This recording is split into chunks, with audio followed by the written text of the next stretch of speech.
So Gas Network presents sports for the culture. I'm here with the family. Bryce, XXV, Double I, Rome, D-Melo, Gruff Lion. T-Boogie, man. To the greatest sports show on the planet, La Familia. Hope y'all ready for a ride. Can't wait to hear what you guys got to say.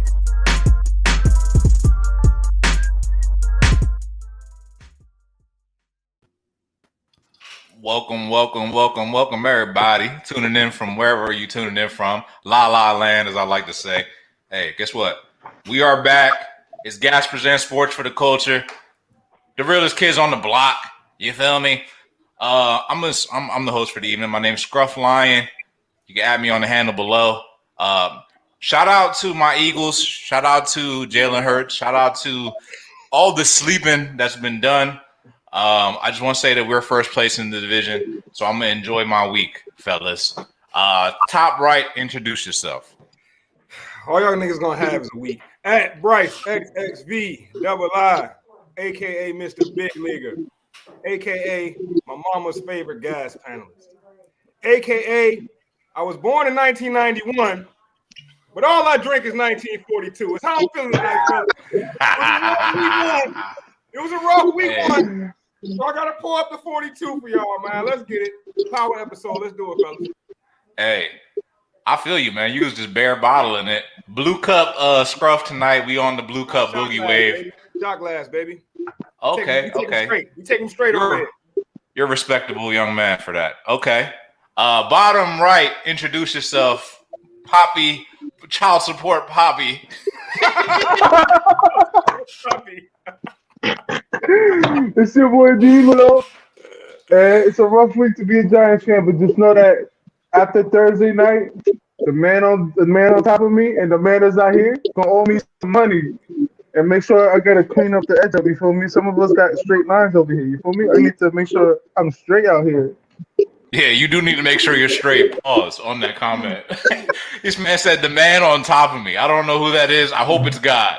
I hope it is. So the only man that should be on top of you, but really he should be above you. On top of you, this is not good language, bro.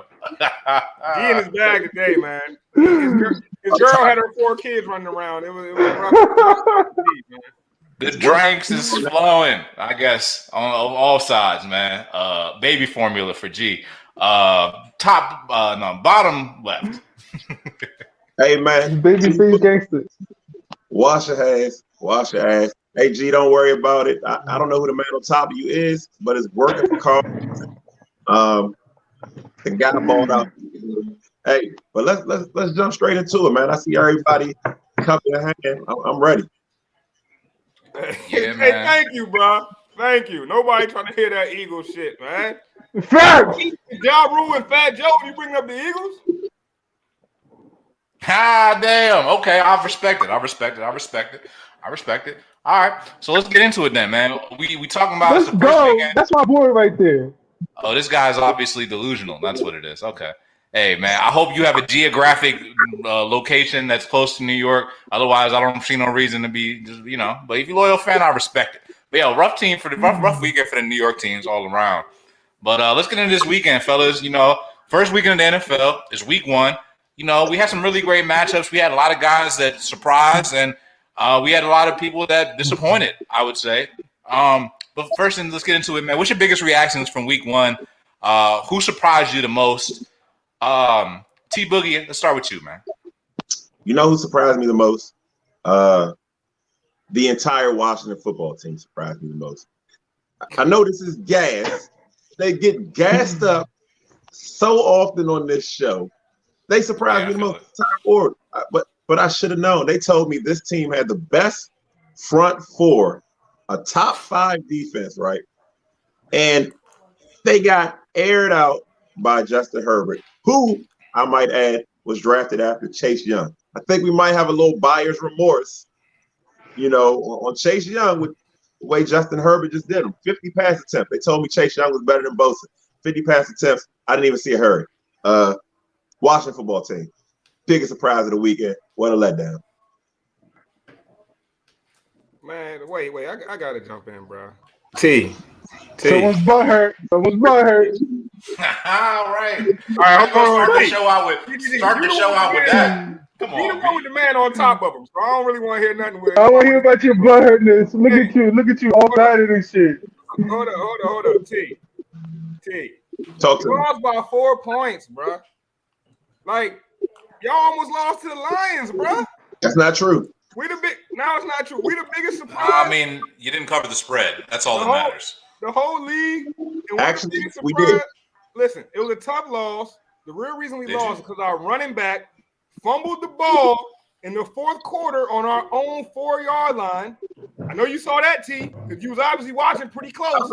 Look, I'm not here. You saw that. I'm here to argue why bad teams are bad. G, what was your biggest surprise of the week? I love the transition, Papa. I love it. That's not a surprise that Washington lost. Thank you. I'll take it. Thank you. It's no surprise, bro. No surprise. First, my biggest take this week was the AFC West. They're the best division in all of football right now. The Raiders won. The AFC West. We'll drop my shit off that one. What? All right, go The ahead. Raiders won. The Chargers won. The Chiefs won. And Denver won. And the way that the Raiders looked last night was just phenomenal. I never thought the Raiders were going to be in that ball game last night. I thought they were going to get blown out, let alone win in overtime. I don't know. Gruden and them boys looking for real now. I'm going to go with that's my biggest surprise. The fact that the AFC West is looking like the number one division and it's all of football, and that the Raiders are looking like a legit contender for this playoff run this year. Are they the? I will say for the record that I would say they looked good last night, and I did pick them to win. But I wouldn't say that. Would y'all say the Raiders are automatically like that now just because they beat the Ravens? I wouldn't go ahead and make that statement. The Seahawks destroyed the Colts, right? The Cardinals destroyed Tennessee. The 49ers, they let Detroit get back in it, but for all intents and purposes, they destroyed Detroit, right? They did not destroy the stop. They did not destroy Detroit. What are you talking about, bro? They let their foot off the gas. Anytime you're up damn near 30 points, you destroy the team. What about when the other team comes back from 30 points down? Yeah, then you didn't destroy the team. You didn't hold down. You didn't hold it down. About, bro? All that means you showed a lot of weaknesses, actually. I mean, y'all won the game, but don't try to take extra moral victories out the win. The win was the win, but y'all don't get no more is victories. the NFC West 4-0? Yes, I guess. Are they better than the AFC West? No.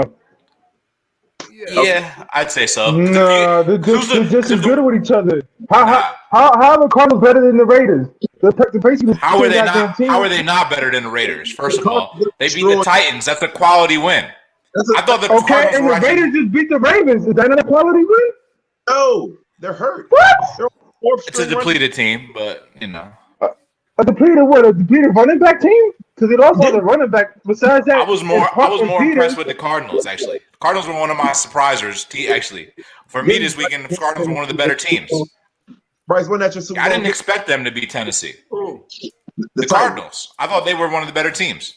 No, the Titans were my Super Bowl pick. I picked the Bills, who also lost. I picked the Titans. I picked the Titans. So that's why I was surprised. Thank you. I say the Titans because we all were going to pick the Chiefs, and we don't have. If we didn't have the chance to pick the Chiefs, who was in that next option? You picked with your heart, and they got destroyed. They got destroyed. Hey, listen, man. I don't know. Y'all not really giving me no big surprises. Let's get in some real surprises. One team that shocked me, it was the Texans, man. The Texans look kind of legit. I'm not gonna lie. No, they three-headed monster running back looked like it was a little something. Mark Ingram turning back the time on everybody, getting them rushing yards. 26 rushes for Mark Ingram. I wasn't ready for that. Tyrod Taylor out there balling. Shout out to Tyrod, bro. I always felt like whenever Tyrod got his opportunity, he always did something with it. I mean, unfortunately, he got the punctured lung last year, and then Justin Herbert took the job and ran with it. But before that, Tyrod was playing pretty good ball, man. Tyrod only needed a shot opportunity. And shout out to my guy, David Culley. I hope I'm saying the name right. He was a long-time assistant, long-time offensive coordinator, long-time there's a guy that wasn't recognized, and now he's a head coach. And after all that drama with Deshaun Watson, all the back and forth, man is proving that he's a legit NFL coach. The Texans, I believe, to open the season were 4.5 on the win total. Vegas were giving them 4.5 wins over under, and they already got one. So if you took that bet, you're probably sitting okay right now. I mean, 17 games, they already got one. They'll probably hit 5 games. So if you took that bet at the lowest, you looking pretty right now. I like how the Texans looked. I was impressed. It was only the Jags, but still impressive. I was gonna say, I think we're gonna get into that a little bit more. Was the winning team good or was the losing team bad? Because if you roll the tape, and I don't want to overreact. This is week 1, but I was never on board the Urban Meyer train. It never made sense to me. I didn't like the whole Tebow thing. And the Jags look like a team that has a coach that's out of his league. You know what I'm saying? So I can't give the Texans more than 4 wins. If they play the Jaguars every week, 16-0. But what's gonna happen when they play a real team? All right, T, do you want another dub, bro? You already owe me a dub. I'll take another dub from you because the Texans, book it. They're winning more than 4 games. I guarantee it. Run the tape if I'm wrong. I guarantee it. And I'll take a dub from anybody that wants to bet. I got to look at the schedule. I don't want to waste my dub on any Texans. What divisions do they play? If I can figure out, let me take a look. Pull up their schedule and get back to they play the AFC South, so there's that. Hey, all I'm saying is the Texans, man, they surprised me. Another team that surprised me, I don't know, like I shouldn't have been as surprised. I even said on the show, I went under on their win total, and I think everyone on the panel went over. I went under on the Packers. I mean, I didn't see it to start the season. I gave them all my season. And they came out. How you say that's not a surprise? What? That loss. So they only scored 3 points. That's not a surprise. No, I mean, they only scored 3, and that's what I said. I mean, I was surprised, but like I said, if I would have went with my own prediction, I shouldn't have been that surprised. So I told y'all that their over under was like 11 games. I told y'all under. Everybody went over. The Packers are not legit this year, and part of the reason because Aaron Rodgers was living the good life, man. Your boy was on Jeopardy. He was flexing his personnel muscles, trying to get players moved, trying to get a new contract, trying to blame Jordan Love for his unhappy situation. Look what they came out and did, man. 3 points. 3 Aaron points. Jones, A-Rod, and Devontae look like Jim Jones, Cameron, and Joel Santana. Like they just came out there, and I would never expect the Packers to play that bad.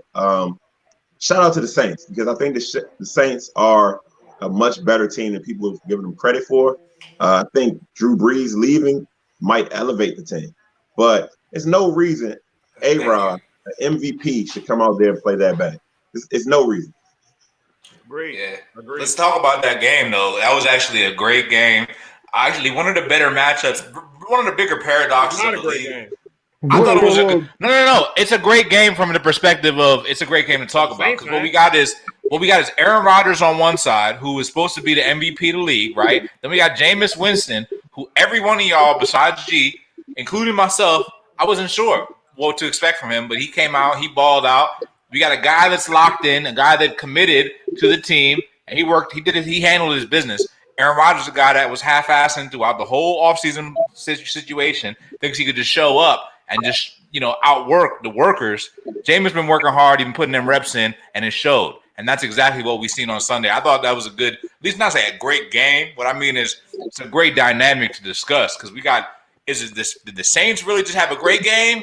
Or is really Aaron Rodgers having a bad game? Or is it a combination of both? But I think some credit needs to be given to Jameis Winston and the Saints. Jameis had 5 touchdowns, bro, but the man had like 150 yards. So? It wasn't. No, he had 148 yards. It was 148 yards, bro. It wasn't that great of a game. Like the way you sucking them, it wasn't that great, buddy. It wasn't I'm not that sucking. great. I'm looking at the scoreboard. I watched it with my own too. Sucking them. They were getting penalties when they should have been turnovers. It should have been turnovers on downs. They was getting roughing the passer penalties. Bro, my man, what's the Smith? Smith from the Packers, the one that used to play for the Ravens. What's Smith's first name? The DN for the Packers. Isn't it Preston? Nah, it's Preston. The other one on the other side. Whatever his name is, bro. The other Smith. Zadarius Smith, bro. Had a clean rush clean hit on Jameis after he released the ball. No way in hell was it a roughing the passer. They threw the flag, and that's how Jameis got his. Hold up, you said a clean hit after he released the ball? Bro, there's rules to this. If they throwing it and you hit them right after, that's clean. But they called it like a low hit or something when it was a perp. Nah, yeah, I know what you're talking about. He did hit him below the knee. He hit him right in the chest with the shoulder pad. Bro, that game, if you watch that game, it was not great, amazing quarterbacking by Jameis. 150 yards, bro. No, a lot of those touchdowns were opportunity touchdowns. I watched the game, bro. Like, don't get me wrong. Jameis played good enough to win, no question. But everybody out here crowning him like Jameis is just a man after that game. No, I like Jameis. I like Jameis, but that game, bro, that was more Packers ineptitude than it was Saints being great or Jameis. No, I would agree. I think the Packers came out and laid an egg. Rodgers looks like a guy that didn't really work this offseason. I mean, he threw some uncharacteristic interceptions. But haven't we seen Rodgers start slow before? Like, this isn't the first time we've seen Rodgers start slow. It's the first time we've seen him play like he looked like a rookie, but he started slow. The Packers aren't dead. It's week 1. Nobody said nothing to Tom Brady all them years that he started slow. He ends up doing just fine by the end of the season. So, I mean, I think Aaron Rodgers, like, a couple years, I mean, a couple weeks, rather, I think he'll be right back where he needs to be. And we're not even talking about the new offensive line that he got. He got a bunch of new guys on the offensive line. I think it's like 2 rookies there, or just a couple of guys there. So it's just like, all right, it's just a learning curve. I saw from that game, just on Red Zone, Rodgers didn't look comfortable. So it could have something to do with the line, but he just didn't look comfortable in the pocket. That has a lot to do with the line. There was some horrible coaching in that game, bro. The Packers head coach went for it on 4th down from his own 30, and they were only down by like 13 at the time in the third quarter. Like, did y'all watch the game, bro? Like, they were no, because it was ass. This wasn't even an amazing game. It was on Red Zone, so it was, it was coming up. It wasn't even on the Red Zone. It was a horribly coached game by the Packers, bro. Almost like I said on the show, Aaron Rodgers might go ahead and sabotage the Packers if he didn't get his way, but it looked like the head coach was the one really trying to sabotage. So is Aaron Rodgers pulling a James Harden? Fat James Harden. He might be, bro. He might be pulling a fat. I hope so. And I hope the New York Giants are buying. Hey. All right. So one thing, one of the observations, one of my biggest takeaways is Christian McCaffrey once again the best back in the league. And I'm telling you why I asked this, right? He looked good in the run game. He looked good in the pass game. But me watching Arizona destroy Tennessee, and I know Tennessee gets going late, but Derrick Henry cannot help you when you're down 20. He can't help you when you're down big in the second half.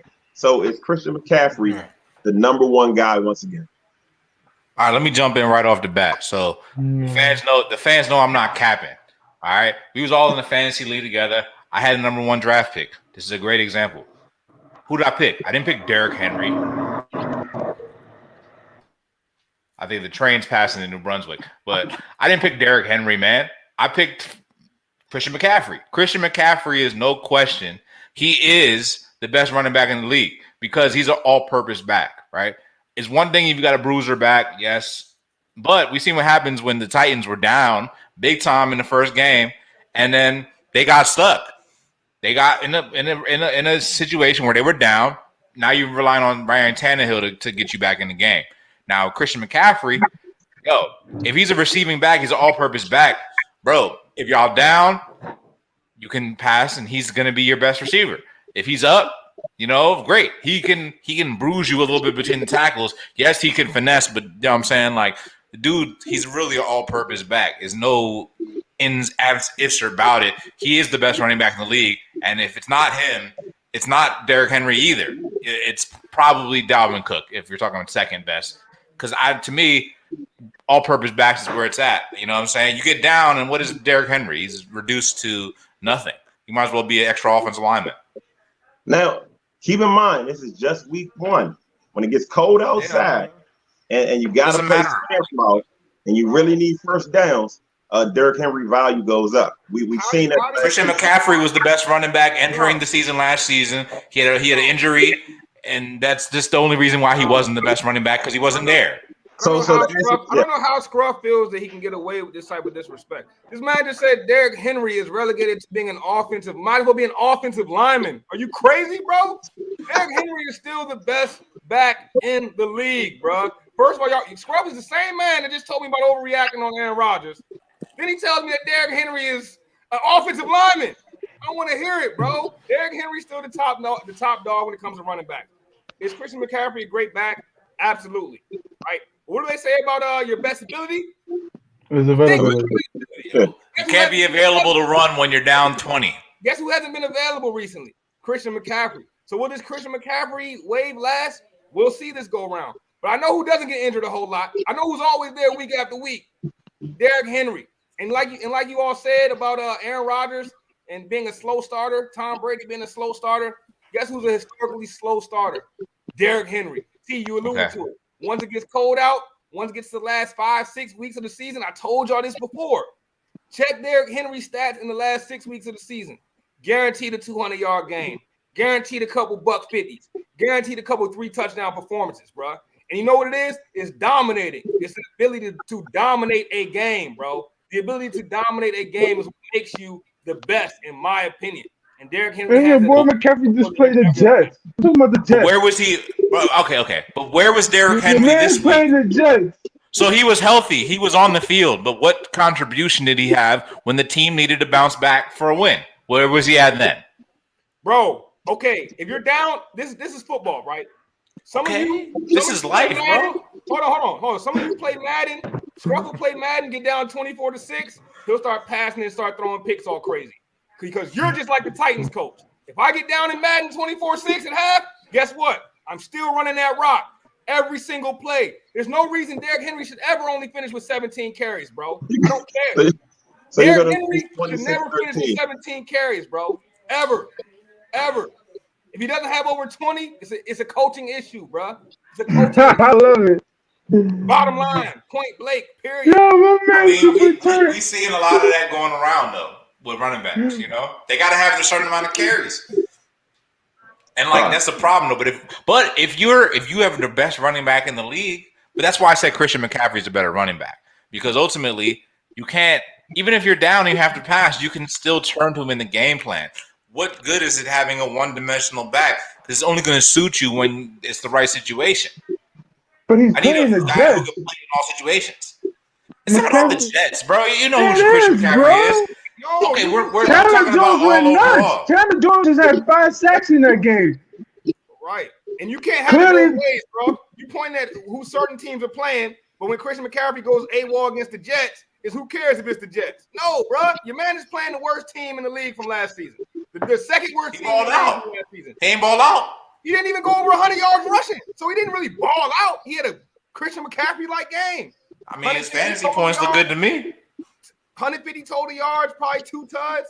I don't know. I don't know how many touchdowns. Sounds pretty good to me. Over 100. I know he didn't go over 100. So don't tell me about either. Nah, he had 80-something rushing, 80-something receiving. Get the fuck out of here. You talking about didn't go over 100, but he went 150 all purpose? Get out of here. And you trying to throw shade on him? I'm not throwing any shade on him. I didn't throw any shade. I just said he played the Jets. And he didn't go over 100 yards rushing. Hey, bro, the Jets are one of 32 teams in the NFL, my bro. Last time I checked. Derrick Henry has one bad game. You call him an offensive lineman. That's called disrespect, sir. That's called absurd. Hey, it's not disrespect.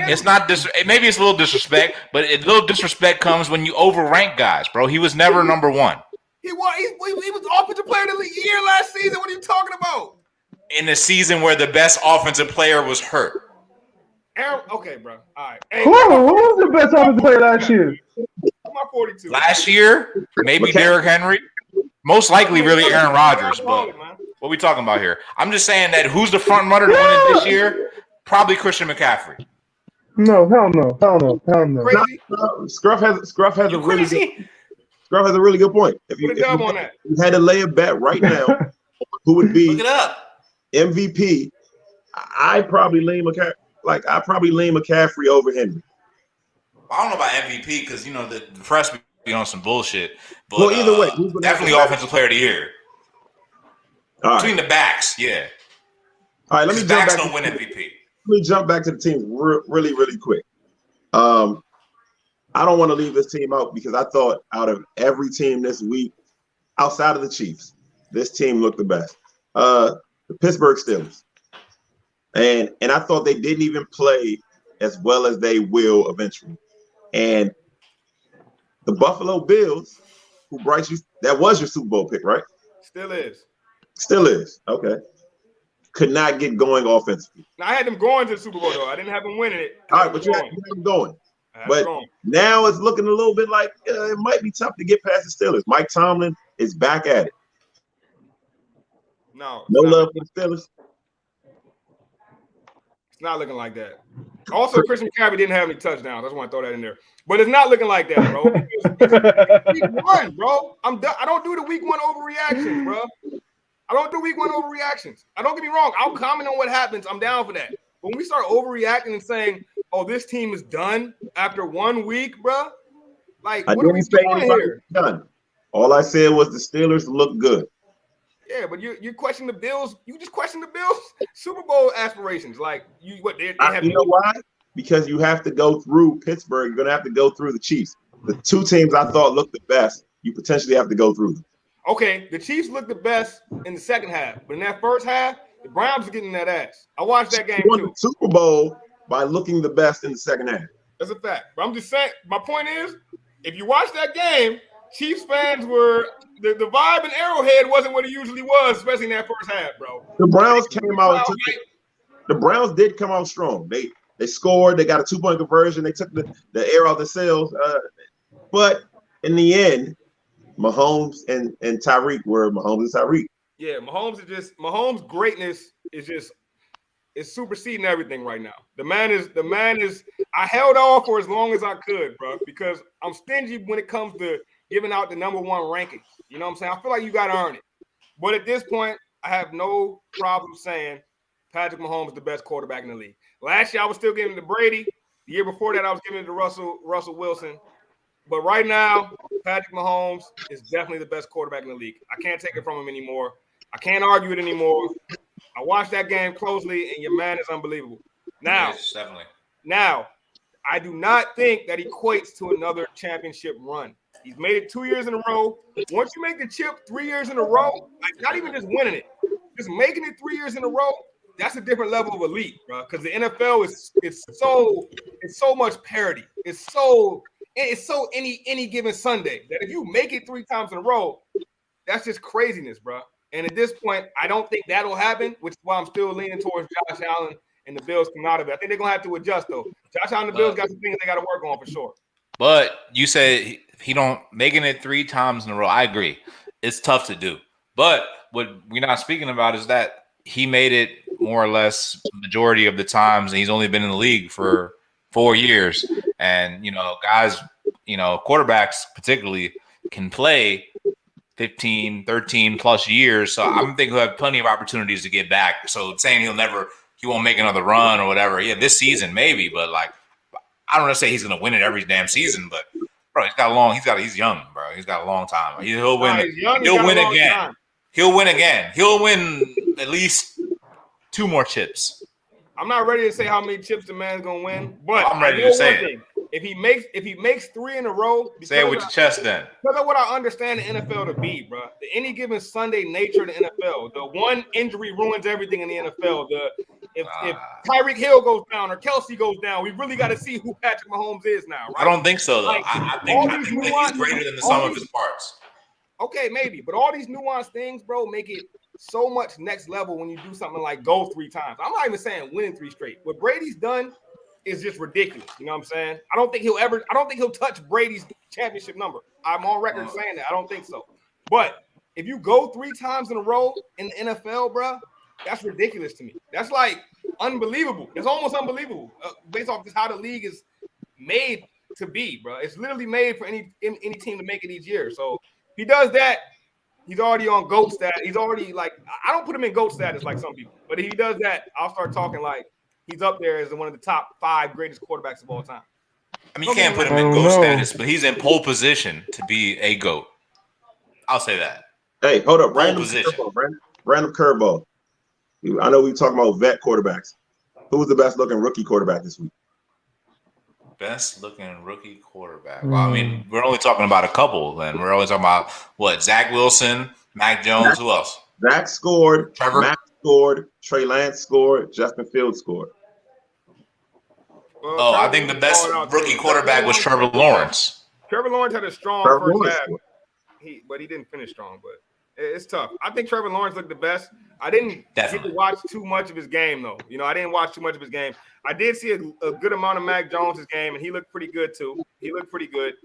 And he was in a battle. That's the thing I liked about Mac is that Mac was in a battle, and he's not the one that lost it. I believe Harris fumbled towards the end. Harris fumbled at the end in the last drive, and that's what lost the game. Mac was on like he was about to lead him from his first game was about to have a come behind win. They was driving, they was maybe on like the 30-yard line. And then the thing I loved about Mac is after they fumbled, right? Mac looked at the sideline, looked at the defense and said, yo, give me one more and we got this. Unfortunately for them, Tua came out and was able to close it. But if they would have got him one more, I felt like Mac would have got it done. I mean, that was a tough ball game. I thought Mac looked better than Tua. I'll say that.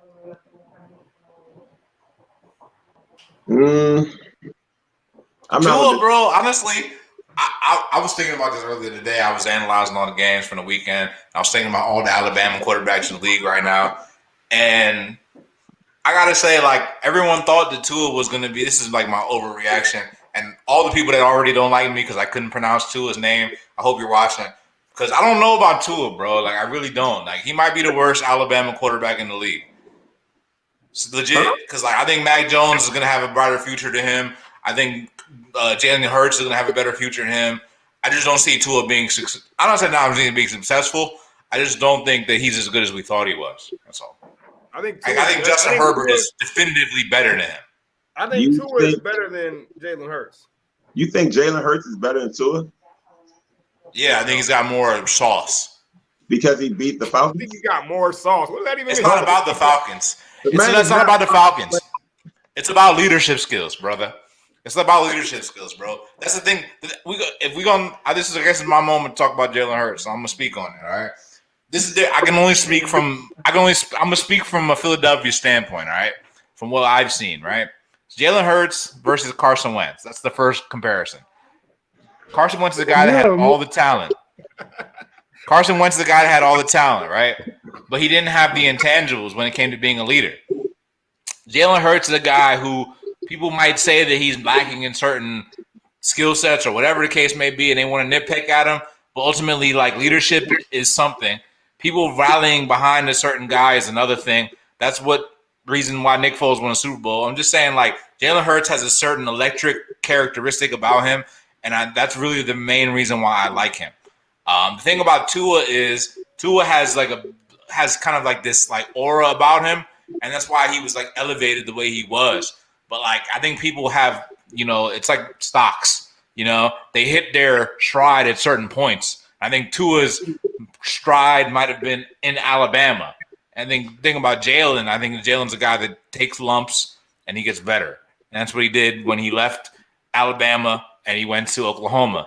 And then he took lumps and he works. That's what he did. So that's the thing is like he has some intangibles that I think that are important in the NFL. Leadership qualities necessarily they go further than football. So I just think that he's a leader. People rally behind him. I don't know if Tua has that. Okay. All right. I hear what you're saying, and I dropped this in the group chat earlier. His average intended yards per pass. This is how far you throw the ball on an attempt. It's only 1 week worth of statistics, T. Okay, 1 week. 1 week. But it was under 4 yards. So he's intending to throw the ball under 4 yards. I get that it's 1 week, but his average was in the threes. So that lets me know that I'm pretty sure Tua could come run that offense. I'm pretty sure I can run that offense. I have a 7-year-old. He could run that offense. I'm pretty sure he could throw about a 4-yard slant or a screen. I've seen him do both. I don't think you should get so high on Jalen Hurts just yet. He plays the 49ers this week. That'll be a better. Don't tell me to get high. I'm already high. AT, what have I told y'all about Philly fans time and time again, man? What are you gonna Philly tell us? fans are the biggest fair weather fans that have ever existed, bro. After a good game by a player, they love him. Just wait till Jalen throws 3 picks. Just wait.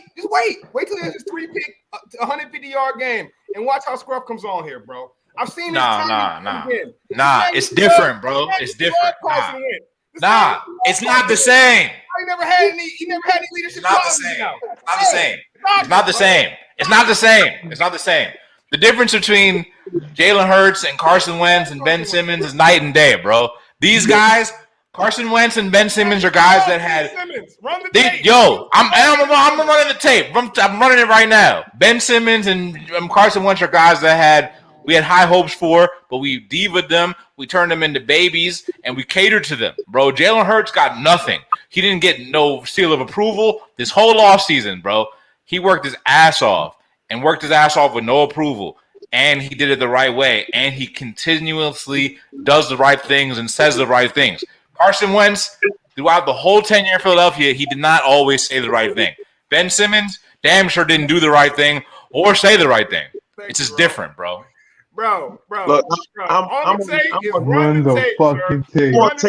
I don't think this coach, Nicholas Sirianni or whatever his name is, and Jalen His Hurts. name's Nick, so he must be smart. Sure. You know what I'm saying? He looked good, though. Tell me what. He looked dumb in his press conference, but he looked good week 1. Tell you that. They won't be there next season. That's my thought. They beat the team that had the 3rd pick in the draft, and that team had the 3rd pick in the draft. Not only did they have the 3rd pick in the draft, they took a tight end. So let me ask you a question then. If the Eagles beat the 49ers, then what are you going to say? Then what? Are we going to say, 49ers are trash? I mean, I'm telling you, I've been telling you they're trash. I've told you that. The Lions almost beat the 49ers, so I wasn't impressed. I watched that game. The 49ers are a 6-win team. I'll tell you this. Traditionally, historically, the last couple of years, since Kyle Shanahan has been there, the 49ers have struggled with mobile quarterbacks. All of them, Lamar, Tyler, Russ. So the Eagles really have a shot at pulling off an upset. So if you wanted to lay a bet, that's right. That's right. A bad team to cover a spread. That's right. But I just don't think they can win a shootout. The 49ers hung 40 on Detroit. I think the 49ers will hang at least 35 on the Eagles. Bro, that's a college defense. Well, Detroit. You know what I'm saying? You hung 40 on a name two guys on Detroit's defense, and I'll wait. Jeff Okuda, and I couldn't name. Okay, good choice. Good choice. And he's a bum. So tell me two guys on the defense, please. I'm still waiting. I don't know one guy on the Eagles defense. You know Fletcher Cox? I damn sure you know him. Or Brandon Graham. How about Brandon Graham? Darius Slay? How about those guys? How about Anthony Harris? Underrated. No, I don't know Anthony Harris. I know Brandon Graham and I know Darius Slay. I'll give you those two. Okay. You don't know Fletcher Cox? Pro Bowl? Old.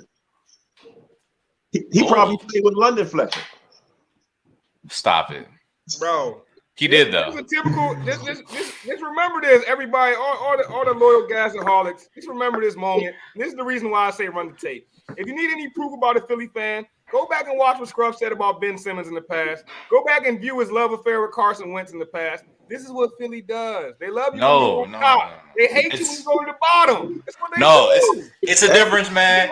I'm done, bro. I'm gonna admit to my own faults, bro. Like, I'm done elevating people that haven't done shit, bro. Like, and that's the thing about Philly. We're so hopeful. No, but he has the right attitude, though. Okay. You haven't done shit, but you've done elevating people that hasn't done shit. He did shit this week. He looked good to me. Next topic, man. He looked good to me. Let him know, Rome. Run the tape. Yeah, Rome lucky not here, man. If you want to run the tape on Rome, man. Rome said Ryan Fitzpatrick was a great quarterback. Remember that? Rome said Cam Newton was a great quarterback. Remember that? Rome said Carson Wentz. I know he said Jalen Hurts wasn't shit, right? Remember that? You remember all that? Yeah. Where's Ryan Fitzpatrick now, buddy? Where's Cam Newton now, buddy? We're all on the same couch, bro. We get to the man didn't get cut. He got hurt. Hey. Run the tape. Run the tape. Why don't you? We done with week 1, man. Move this thing let's keep it pushing, man. Let's start looking forward to week 2. First matchup of the week is me versus the guy on the bottom right, man. Thursday night football. We got the Washington football team versus the lowly New York Giants. All right, what you guys think about this game, man? Who you guys got coming on top? Hold on, where's this game at? Football, New York Giants. Why are we even talking about this shit? Hold on. Where's this game at? Why are you even talking about that bull game, man? Who cares? It's the same reason why we talked about Ben Simmons for 2 weeks straight. It was up for no reason. This is what I do want to say. The game is in Washington. Washington is only favored by 3.5. And you get 3 points. Hold on. Vegas gives you 3 points by nature, 2 to 3 by nature just being home. So Vegas obviously thinks it's going to be a close game. I don't believe in Washington. I don't believe in the organization. I don't believe in Snyder. I don't believe in the training staff. I don't believe in I won't bet on the Giants, but this is a pick'em. This is a pick'em game. Washington on prime time, you know what that means. If you're a Washington fan, you know what that means. This might be time to lay some money on Danny Dimes. Gerardo, I'm gonna let you respond. No. I'm gonna let Nick go. Go ahead, Nick. Who's home? Washington. Who's home in this? Nah, I give the edge to. I mean, this is like literally a pick'em. This is a boo-boo bowl, like for real. Washington versus New York. New York got obliterated by the Denver Broncos, right? Washington lost a close game, so I say Washington is a little bit more respectable, and they're home, so I would give them the edge. I agree. This is a good chance for Danny Dimes to shine, but I just don't believe in Danny Dimes. I don't even want to call him Danny Dimes. Let's call him what he is. He's Daniel Jones. I don't believe in that guy. Taylor Heineke. I don't believe in him either, but I do think that between both teams, I think Washington actually has a really good defense. I said this, I really do believe in their defense. I think they have a great defense, and I think both teams suck. So I think between those two, I think Washington, being the home team, has an edge. In betting, they say home team, you give them a 3-point edge. That's about what it is. I don't know what the spread is. I'll look it up. But I think 3.5. That means these teams are basically equal. If you get 3.5 at home, that means that you're basically equal with the other team. So it means you can go either way. Yeah, it's a pick 'em essentially. So I'll take Washington because they're at home. Otherwise, it really would be a pick 'em. But I'll take Washington because they're at home. They have a better defense. Yeah, I'll take Washington. They both suck though. Bryce, is this a must-win game for Washington? Come on now. I think week 2 is hard to be a must-win game, but I do think that the winner of this game is going to be, the team fighting early for the NFC East crown. I hear you guys, boo-boo bowl, terrible game, whatever you want to call it. End of the day, man, the NFC East is not that great. Let's just be honest about it. The Eagles are trash. They're high. They're high. They were on their high horse because they just beat the Falcons. The Cowboys looked the best in the division last week, if you ask me. Yeah. Dak looked like he's back. The Giants and the Washington football team were the two teams that were battling out for the division last season. I came in thinking that those would be the two teams battling it out for the division again. Now, I think this game could be the winner of the NFC East. I think who wins the series between the football team and the Giants could be the team that comes out first in the NFC East. I'm going with the football team, of course. I'm a little biased. I'm not gonna lie, but I think it's gonna be tough for Daniel Jones. I mean, he didn't look good in preseason. He didn't look good in game 1. But the thing about Daniel Jones, like you guys said earlier, about the Niners team and mobile quarterbacks. Football team has had trouble with mobile quarterbacks as well. And Daniel Jones has killed the football team with his legs more than his arm, historically. He's never really hurt us that badly with his arm. but he's extended plays and he's went on some pretty long runs with his legs against the football team. So that's the thing that worries me when I think about the Giants. But I do think the football team has a chance to come out and win, mainly because the team will rally around Heineke. Scrub alluded to the it factor earlier, and Heineke definitely has that for the Washington football team. He proved it last year when he went head-to-head with Brady, took the Bucks all the way down to the wire. In fact, probably played the best game against Brady outside of Patrick Mahomes the whole playoffs. And if you don't believe me, just go back and look up the stats, look up the games. Heineke, it's something to Heineke, man. It's Small sample size. The team rallies around him, and they did it last week. Small sample size. Went down.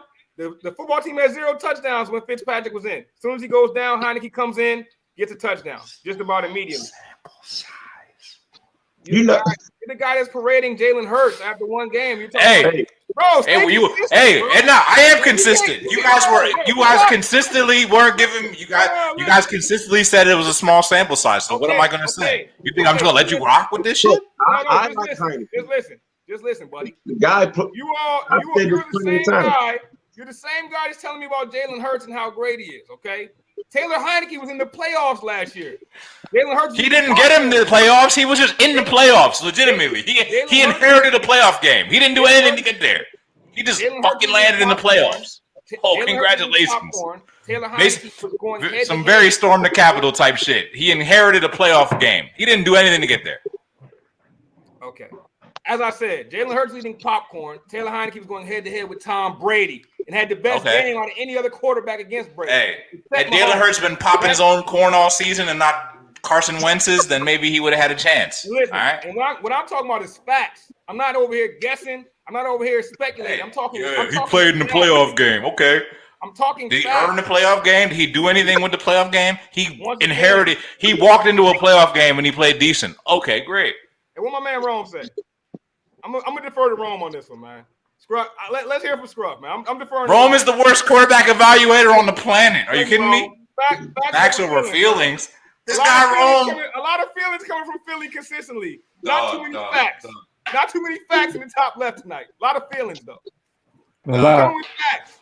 Taylor Heineke battled it out against Tom Brady. He got in the game last week. That's our only touchdown as soon as he gets in the game. Only played a quarter and a half of action. If he can repeat that, only. If he can repeat that performance against the Giants, we're getting a W. Like I said, Daniel Jones' legs does concern me. He has hurt us with his mobility. That's the most concerning. That's the most concerning thing to me. If we can hold him down in that regard, I think we get the W. If not, it'll probably be a shootout either way. But I'm going Washington football team. I'd say about 6 points. Hey, if ifs count for points, you'd be at 21 points by now. Because I heard hella ifs and stipulations on your conditional statement. So I don't think you're that too confident. Hey man, I'm deferring to Rome once again. Facts over feelings. Keep your feelings in the top. I'm going with facts now on, man. I'm only addressing facts. Washington. So Bryce, how much y'all Washington football team beat us? Think they could beat us? What, last year? Nah, this year. How many points you think you're gonna beat us by? Oh, I said at most 6. I say 6. I give us 6 points over y'all. 6. All right. For me, I personally think the Giants are gonna win by 10. I think we're gonna have to use Saquon Barkley more often than not this game around. They're gonna let him go. They gotta let him go. They gotta let him be the man that he is. So he could move to that way. We can start passing the ball a little bit better. And I'm gonna go with the Giants on this one. And by 10, it's gonna be because the Giants gonna hold the ball with the last minute, just to fling that shit. And it's gonna be like some Hail Mary kind of bullshit that the Giants win. But it's gonna be a tight game. I really just think we're gonna be up by 3, and it's the last point just to steal the deal. Will be those 7 points. That does scare me, bro, because our kicker is mad sus. Dustin Hopkins is mad suspect right now. If it comes down to those, those small moments that we need field goals, he's not gonna come through in the clutch for us. So, I'm saying Giants by 10, but like I said, like those last 7 points are gonna be because they're gonna have the ball in the last 3 minutes, and that's how we win. Everything in me is telling me not to bet on the Washington football team on prime time. Just don't touch the game, period. You know what I'm saying? I know. Man, listen, I'm not gonna disrespect the Eagles fan right now, bro. You beat the fucking Falcons, dog. Hold my nuts. And if you don't want to hold them, bro, what Craig Mack said, I'm getting lazy. You can come grab my dick. Fuck you talking about? The team is whack. Your dress whack. You like a whack color. You look whack. Fuck out of here. You're not about to talk crazy all show about the Eagles. Like y'all about to be a Super Bowl contender. Fuck out of here. I never said that. I never said Matter that. of I fact, never said get ready to have some tissues when you see team come through and run through y'all. I know you're gonna be sad on Sunday afternoon after y'all lose to the 49ers. So get that shit the fuck up out of here. No. My man took a real greasy all show like we're watching the second coming of McNabb. Bro. Stop it. Just because I called your team ass does not mean that I was elevating my own team. I spoke on facts. Facts over feelings, right? Facts are we won this week. We played well. I analyzed this week. I analyzed what I saw happening next week. Both of y'all teams suck. I'm not saying my team's a Super Bowl pretender. Never came out of my mouth, bro. I'm just saying y'all suck. Bro, your team sucks. And okay, maybe. All you talked about for 30 minutes was the feeling that Jalen Hurts gave you. You didn't use any facts. Leadership. It's leadership. It's leadership of what? Personal feelings. No, it's leadership. You can't. It's intangibles, bro. Hey, Nick, is these the same 3-minute video you used to watch? Stop repeating the comments, man. Now these are the same 3 videos you watch for the Eagles. His leadership, his interviews. No, I watched every minute of the game. I wasn't watching no red zone. I was watching the Eagles. How about some teams that actually matter in week 2? Chiefs, Ravens. Ravens are 0-1. They got the Chiefs. I hate for my team to start 0-2. Ravens are staring 0-2 in the face. Ravens have a ton of injuries, but they have Le'Veon Bell on the bench and Devontae Freeman. How do y'all feel? You think the Ravens are done? Is this year a wash, or are they still a playoff team? Bro, T. How the hell is it a done wash in week 2? Doesn't make any sense, bro. I'm asking a question. I have an answer.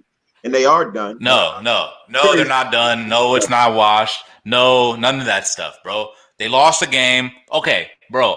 It's not the end of the world. They had a lead. They let the lead get away from them. The other team took advantage. They were on the road, bro. Sometimes that happens. Teams blow leads on the road. It's not absurd. It's not impossible. Yeah, they're probably going to lose to the Chiefs. Okay. So what? So they're 0-2. So what? I think they'll be just fine. I'm not concerned. They still have to play the Browns twice. The Bengals are not that good. The Browns are the Ravens. If you look at the recent history over the Browns, they own them. So I'm not concerned about any of that. So I'm not concerned. It's a super overreaction, super tilted. No, absolutely not. The Ravens are far from done. The Ravens will be has 5 ACL tears. They're missing some injuries are rough, man. They had that last year, though. The injury bug big, and I think that's going to be the thing that holds them back the most. But I said in the group chat earlier, and you can take it to the bank, the Ravens will be back in the playoffs like they are every single season. They got, to me, an elite quarterback. I know some don't believe in him, but if there's any quarterback that can go in week 2 and beat the Chiefs, it's Lamar Jackson. I'm not going to put my money on the Ravens. But I'm telling you right now, that game will be a close football game because that's what Lamar Jackson plays, close football games. You rarely see the Ravens with Lamar Jackson get blown out. In fact, in week 1 games before last week, the man had over 130 passer rating in week 1 games, 8 touchdowns to 0 interceptions. The man is a baller, bro. He doesn't get credit for being a passer because he is dynamic on his feet. But Lamar Jackson is an elite quarterback in this league. I will not take that away from the former MVP. Like I said, if any quarterback can go in there and beat the Chiefs, is that the Ravens or Arrowhead? It's the Ravens. Bro, it's going. Oh man, I don't want to do it, but I'm leaning towards the Ravens right now, bro. I'm really leaning that way. I don't want to do it, but I'm leaning there. We just at Arrowhead. No, it's in Baltimore. But for me, that game is gonna go. It's gonna come down to 2 things: whose defense plays better at the final 5 minutes of that game, and who's holding the ball in those final 5 minutes of that game. Because both defense are completely, utterly bad. Bad defense on both ends. tend to think this game is going to be close. It has for me. It's going to be close because look at what the Chiefs did this Sunday. They I don't know. played the Browns too close. I personally thought the Chiefs should have blown them out at home. Let me look at the spread because I'm taking the Chiefs with the points. Like I can't see a world where the Ravens can keep up with this team. They couldn't stop Darren Waller. What are they going to do with Travis Kelce? They couldn't stop Brian Edwards. What are they going to do with Tyreek Hill? The Raiders got in the field goal range with 30 seconds and no timeouts. What are they going to do with the most dynamic offense in the league? Maybe they can go to the lab this week and get it together. I don't think they have the bodies. Marcus Peters isn't there. Lineman just got hurt. Like, they're destroyed with injuries. They're playing a fourth-string running back. The running game didn't look like a threat to me. Every time Lamar Jackson drops back to pass, I feel like all Ravens fans are like pins and needles, like what's going to happen? You have to throw in this league to win. What happened?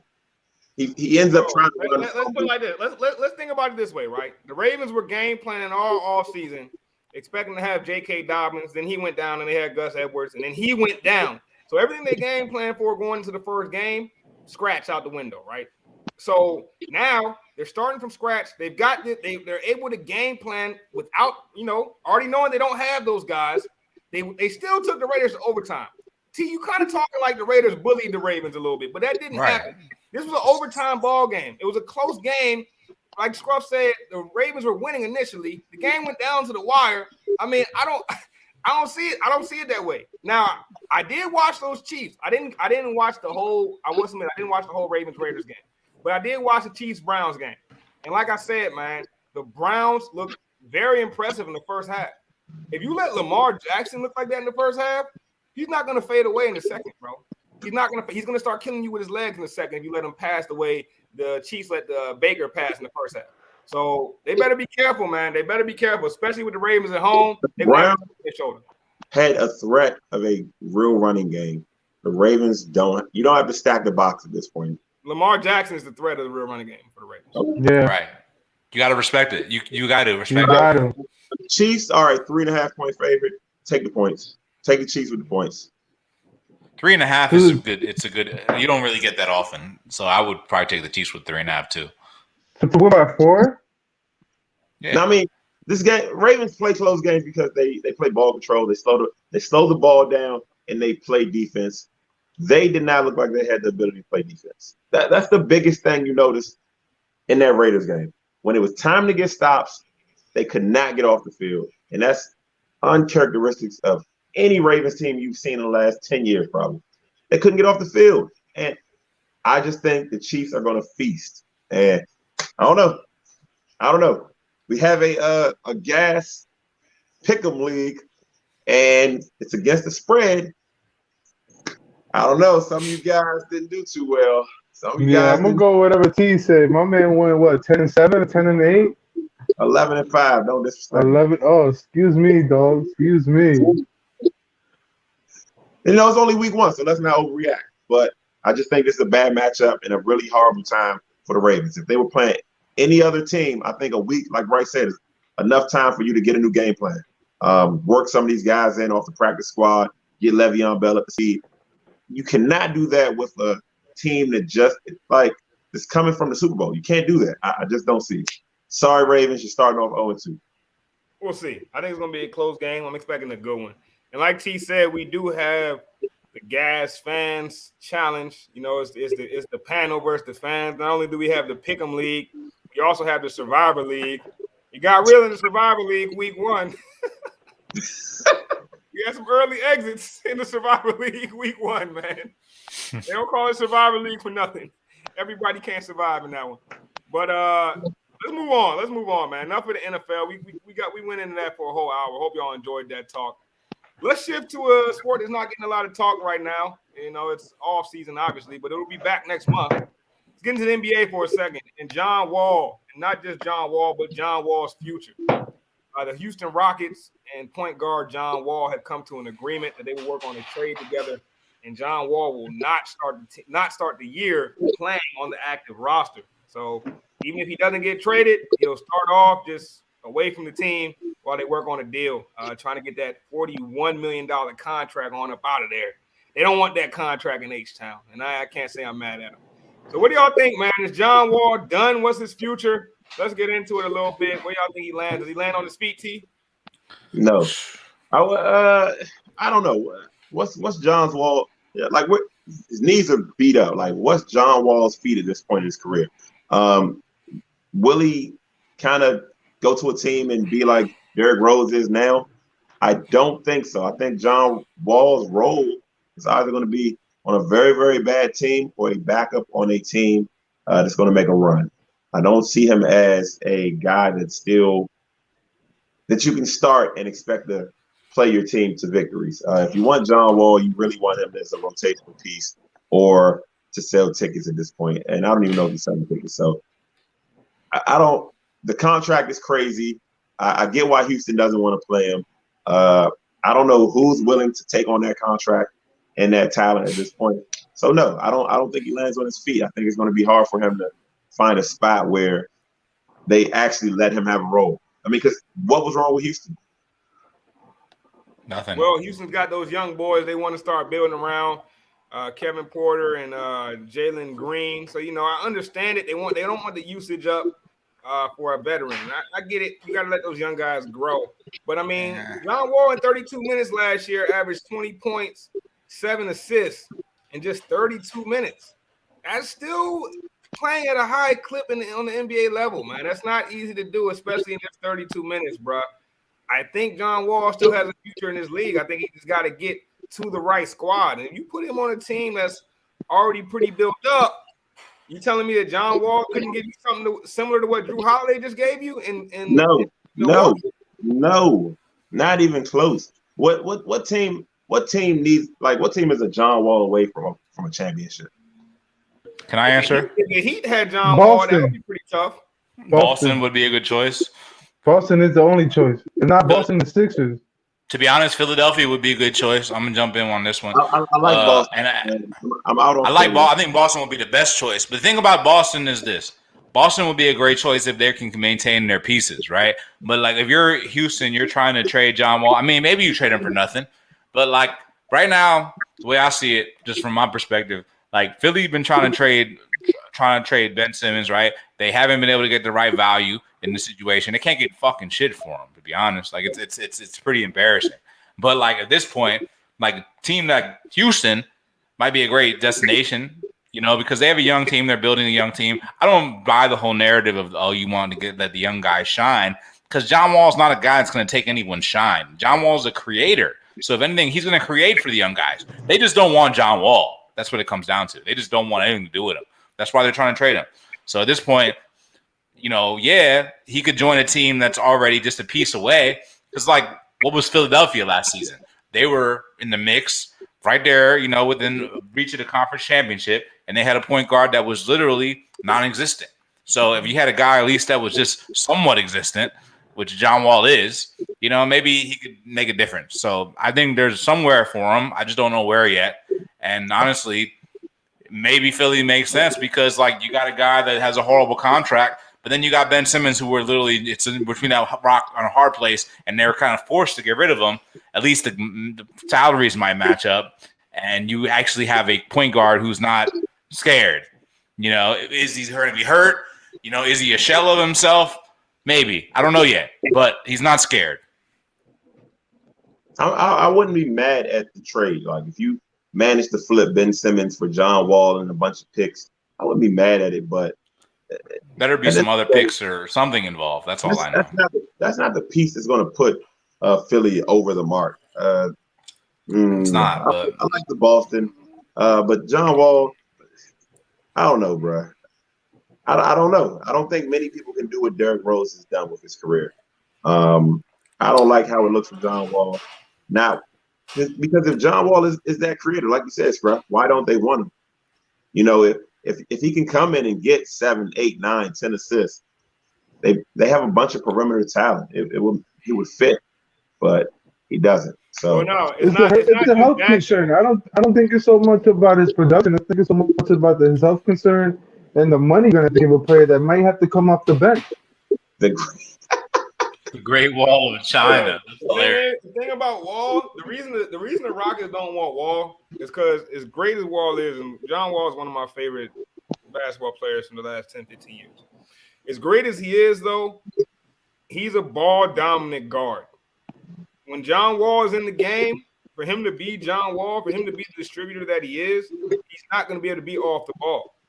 And I think that the team like the Rockets, they want the ball in the hands of Kevin Porter Jr.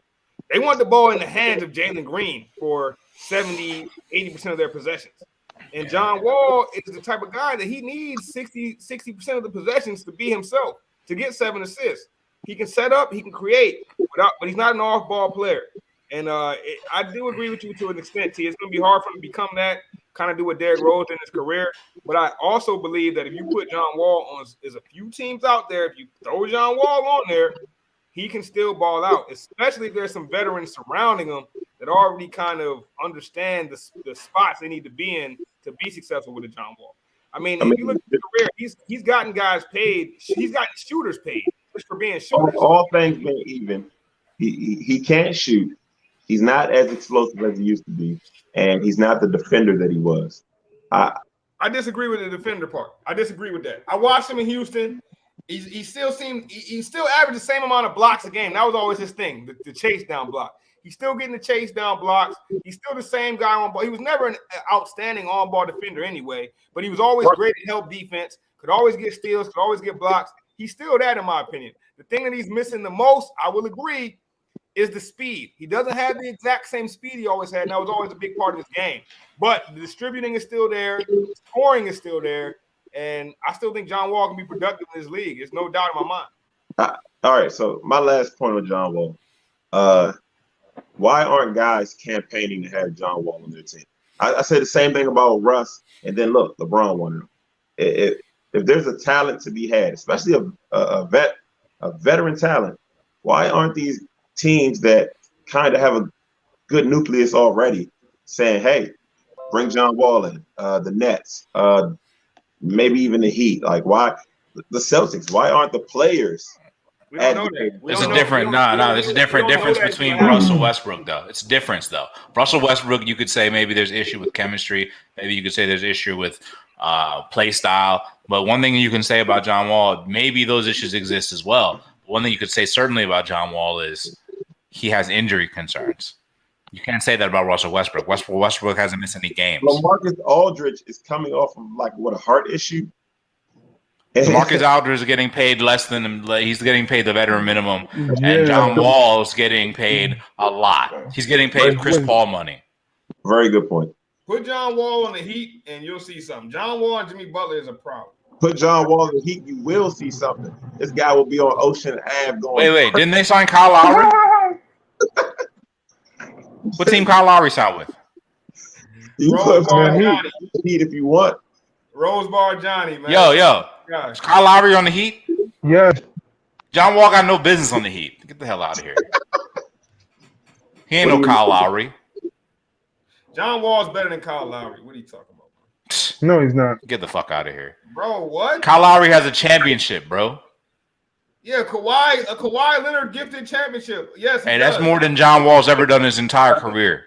Right now, yeah. I mean, anybody that doesn't have a championship has done their entire career. Duh, that's obvious. Bro, John Wall, before maybe last season. Hey, Bryce. Before that, it's not even feelings. You're talking with your feelings, not facts. I'm at the point of my life. Pull up the facts. No, pull up the stats. Pull up the analytics. Pull up the efficiency. Like John Wall over Kyle Lowry all day. I would rather meet Paul Wall than John Wall right now. All right, we'll see. We'll see what y'all is talking holds true. But y'all gonna have to eat that when John Wall averaged 20 and 7 last year. What did Kyle Lowry average? How many games did John Wall play? Neither team did anything. How many did the Raptors win? How many games did John Wall play last year? How many did the Raptors win? They won in the playoffs. Kyle Lowry put up numbers for years, bro, and he won a chip. Kyle Lowry has never put up numbers that John Wall's put up ever. What are you okay, talking but about? Kyle, how many injuries did Kyle Lowry miss due to injury? Maybe his first season. That's it. John Wall just got hurt. John Wall had one major injury. Okay, major injury. just got hurt is most important because that means can you bounce back, bro? One major injury. If we're comparing career, If the major injury is the most recent thing that happened to you, then yes, it's concerning. If we're comparing the players over their career, bro, like career John Wall versus Kyle Lowry, are y'all crazy? Prime John Wall versus Kyle Lowry, are you crazy? But we're not talking about that. We're talking about now, like right now. No, but he started comparing them. Like, what has John Wall ever done? Like, are you crazy? I'm talking about right now, this season. Kyle Lowry won a championship. Bro. What we talking about? We talking about Hall of Fame status or what? I mean, either way, when you slice it, Kyle Lowry's better. But if you're looking at, I was talking about this season. No, he's not. Kyle Lowry entering this season, who would you rather have this season, Kyle Lowry or John Wall? And if you say John Wall, you're not talking facts, bro. You're not. You're clearly not talking facts if you say John Wall's better. I don't know. This season, bro, the reason you would rather have. I don't know what John Wall is going to come back as, but I know last year John Wall was on the lowly Houston Rockets and was giving them boys 20-7 in 32 minutes, bro. Stop. How many wins did that amount to? Stop it. How many wins did the Raptors get last year? Answer me that. More than the Rockets. Right. John Wall has literally played less than half the season the last 3 years. Hold on. Wait for it. The Raptors picked what? Because they got my boy Scotty Barnes. So they got high in the lottery. They got lucky in the lottery. That's not because of their record. That's not because of their record. The Rockets had a worse record. That's not because of their record that they picked high? No, it's because of the lottery. The Rockets were clearly one of the worst teams in the league. They had like a 20-game losing streak. The Rockets were top two worst. And John Wall didn't even play the whole season. But when he came in, he was balling. The Rockets had 17 wins. Okay, and the Raptors had 27. Big whoop, buddy. Go ahead. That's a big difference, bro. Pat yourself on the back. 10 wins, 27 wins. The Wizards. Here's a better. No. You want to make a comparison? All right. The Raptors had 27 wins, but the Wizards had 34, right? The Raptors had 27 wins, but the Wizards had 34. Okay. John Wall. So that was your team, right? They were so great, right? The Wizards, right? They only had 7. Nah, you're damn right. I'm changing the narrative. It's perspective. You are.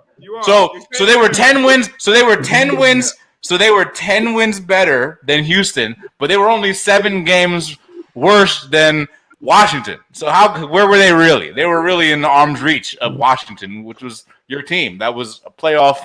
What is that? Now you're getting my back boy, to feelings. I tried to deal with you in facts, but being you got back to feelings. I'm going back to facts now. The Raptors. These are facts, bro. These are standings. The Raptors had Facts. 27 wins. They had a top 5 pick.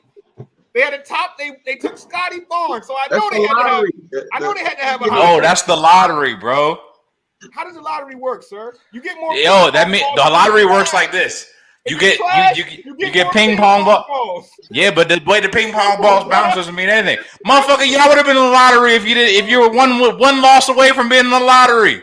The Wizards, man. No, but you were run the tape on that. Run the tape on that. You said the Wizards were going to beat potentially. They're going to make some noise in the playoffs. They're the team you don't want to play. They weren't even much better than the Raptors. And you're saying the Raptors weren't shit. They were pretty good. They were just good to Wizards. Chow, real smooth. Hey, just that narrative switch. That's facts. Bro, perspective switch. That's not a fact. That's not a fact. That's not a fact at all, bro. That's not a fact at all. The Wizards won to play in. So whatever. You can say whatever you want. They won to play in. That's a fact. They still had to play in. The Raptors were damn near in the play-in. The Raptors were choosing in the top 5 with the guy that you're telling me is such a great player in Kyle Lowry. I like Kyle Lowry. I'm not really trying to take nothing away from him because I like him as a player. I like him as a guy. I really do. But when you're telling me that Kyle Lowry's better than John Wall, he is, bro. Going around all-time talk, you're crazy as hell, bro. John Wall has not played more than 41 games in the last 3 years. Okay, that's a fact. He's been injured. That's a fact. And he came back this year, and he had a better season statistically than Kyle Lowry. So what are we gonna say? And he got injured again. Like he had to stop playing again. Right. Not only did he have to stop playing, the team that he's on said we no longer want you. Right. And he said, you know what? I wouldn't want me either. I don't want to play. Well, the Sixers don't want Ben Simmons. Shit happens. Now Scrub will be quiet though. I told you that I told you that I would, as bad as John Wall is, I would trade Ben Simmons potentially for John Wall because maybe he does turn into something, but I'm just saying I have perspective. So John Wall's this bad, but you would trade Ben Simmons for him though. Because we can't get shit for Ben Simmons. I wouldn't necessarily. I would, I'm top quality, but that's not the conversation. The conversation was the Lowry or John Wall, and there's no comparison there. Trust me, I would have rather had Kyle Lowry than anybody. Trust me. The Raptors were, and you got me on record saying that too. The Raptors were the 6th worst team in the NBA, and they got the 5th pick. So all that talk about the ping pong balls, you're just talking. It's just feelings. Bottom line is the Raptors were trash last year with Kyle Lowry, bro. And the Rockets were bad with John Wall. Yeah. Agreed. I'm not debating that. I'm saying when you start telling me, throwing around how much better Kyle Lowry is, John Wall barely plays with the Raptors. With the Rockets, throws up 20 and 7. Kyle Lowry's playing damn near the whole year. He's getting 17 and 6. John Wall still doing better. Nah, but when you really look at it though, bro, like John Wall had some decent years statistically, right? But how long was that reign really, right? Bro, he eliminated Kyle Lowry. He eliminated him. Yeah, okay. But Kyle Lowry was always getting close. His team was always in the mix, and they were knocking on the door for many years. And then they actually won the chip, bro. They actually won the chip. Bro, Kyle Lowry's got more conference finals appearance. He's got more finals appearances, and he's got more rings. He has one of each. That's more than John Wall. He got it with Kawhi Leonard going crazy on everybody. This conversation is very difficult. One, because Bryce Boitano wants to skate around the issue. But for two, right, you're talking about a historically underrated guard in Kyle Lowry and a historically overrated guard in John Wall. John Wall's not historically overrated, bro. That's why from a DC fan, yes, it is, bro. How is John Wall historically overrated? He got snubbed multiple times for All NBA. See what I mean? He led the league in assists. Has Kyle Lowry All NBA, bro. He was in the All-Star game every year, like for them years. But his reign ended, bro. Some people have a longer reign than others, bro. Kyle Lowry's game is built to last. John Wall's game was predecessor on his speed, his athleticism, and his play style. Shit ain't working out no more, bro. He's past due to go on the block. He played 40 games for the Rockets last year and averaged 40 games. Oh, wow. 20 and 7. 40 games, Bryce? 40 games. Because if Joel Embiid played 40 games, you would terrorize him for missing that many games. But you're trying to list 40 games like that's an accomplishment? 40 games is half the season, bro. No, I'm listing 40 games knowing that this guy is coming back from an injury. So when he first got to the Rockets, he wasn't playing at all. You realize that. When he got traded there, he didn't start the season playing. He had to get back to game shape, and he started playing. He played 40 games for them and averaged 20 points and 7 assists. Like, y'all boys is tripping, bro. On a trash team, bro. On a trash team. Kyle Lowry averaged worse on a trash team. This is my point. But you're skating over that fact. So, cool. I'm looking at the numbers. I'm mad we're arguing about this man's favorite player in the last 10 years, like he said. You're not about to beat the man. No, he's my top 3. Number 1 is Bradley Beal. My man is going Homer. You a homer. I actually like Kyle Lowry. I love Kyle Lowry. He's a great player. Fuck all that. It's feeling time right now. Y'all told him this favorite. Y'all just told him this idol eat dirt. Talk about facts over feelings, but you on some Drake shit. Word. Get out of here. The 1942 kicking in. Y'all done told my man idol eats dirt and boogers. My man ready to take the gun out. You were in love with Ben Simmons and now you hate him. At least I'm loyal to my guys. My loyalty doesn't waver. I don't hate him. I just understand that there's a beginning and an end to something. You hate him now. You said it. You called him all sorts of names on this show. Okay. Those are facts. I mean, shot 40% from 3. John Wall is a 30% 3-point shooter. Today's game, John Wall just doesn't have a spot. I'm sorry. You're right. Kyle Lowry's a better 3-point shooter than John Wall. I'll give him that. Is he a better distributor? No. Is he a better defender? Yes. On ball, perhaps. Right now, yes. Absolutely. What are you talking about? John Wall? Can John Wall keep up with a guy? Can John Wall keep up with a guy like Trae Young? You know, like can he keep up with a guy like the top point guards in the league? I don't think so anymore. Kyle Lowry damn sure can't.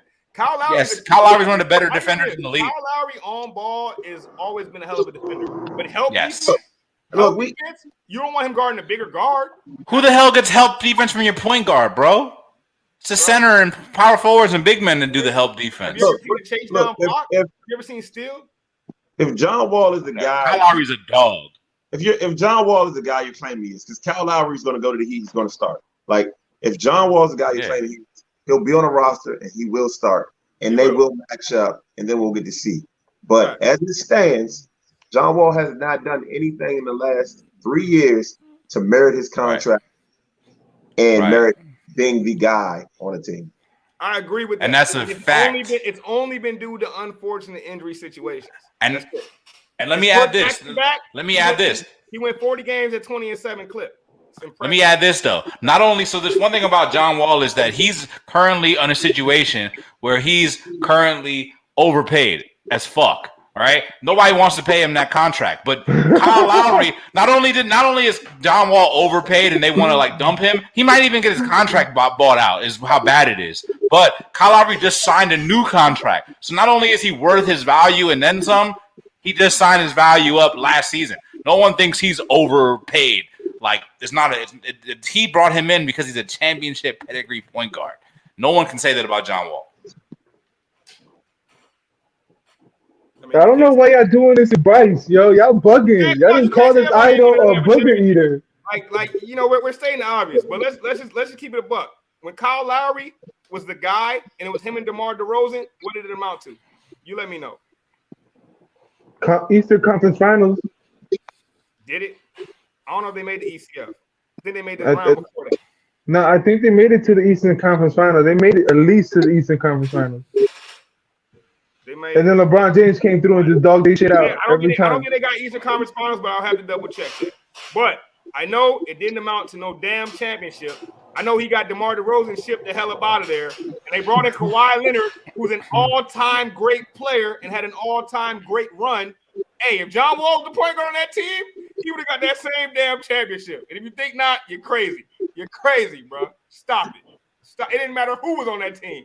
Kawhi was going AWOL on everybody that year. No, it mattered. It mattered a lot who's on that team. Stop with that bull. Stop with that bull. Kawhi did not join the Vancouver Grizzlies and lead them to the championship. No, Kawhi joined one of the better teams in the Eastern Conference that were consistently one of the best teams in the Eastern Conference for years and years and years, but they just could not get over the hump. That's what he jumped into. That same team you're talking about got swept by John Wall. So and what did John Wall do after that? He's the same team you're saying was so great. So what did he do? So how many? So John Wall beat them and went to the championship. I don't remember that. No, but he swept them though. Oh, but he went to the conference championship. I don't remember that either. He swept them. Okay. So he swept them and did what? What did that amount to, Bryce? What did that amount to, Bryce? How many rings does he have on his finger, Bryce? Wedding rings don't count. The guy you're saying is so much better than him got swept by him. That's all I'm gonna say. Whatever, it doesn't matter what happened until you whatever led to you to the circumstances where you finally got the job done. Here or there. The facts don't matter. All right. Yeah, the facts are one guy has a ring and the other guy's never sniffed anything close to a championship.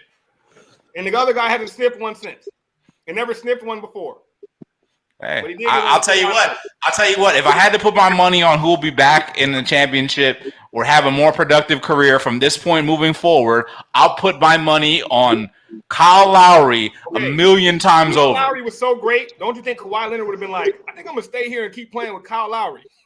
Don't you think that might have happened if he was so great?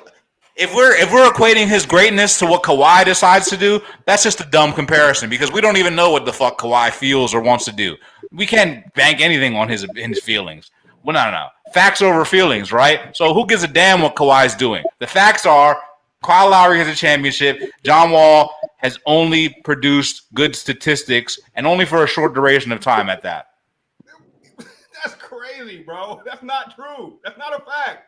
Yo, talk to me when John Wall has a championship, but it will never happen because he's done.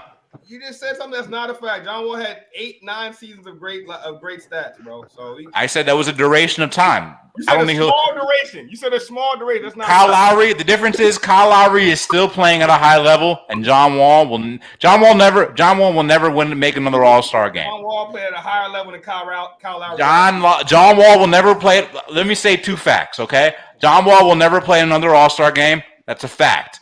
John Wall will never make a championship unless he's a backup point guard. That's a fact.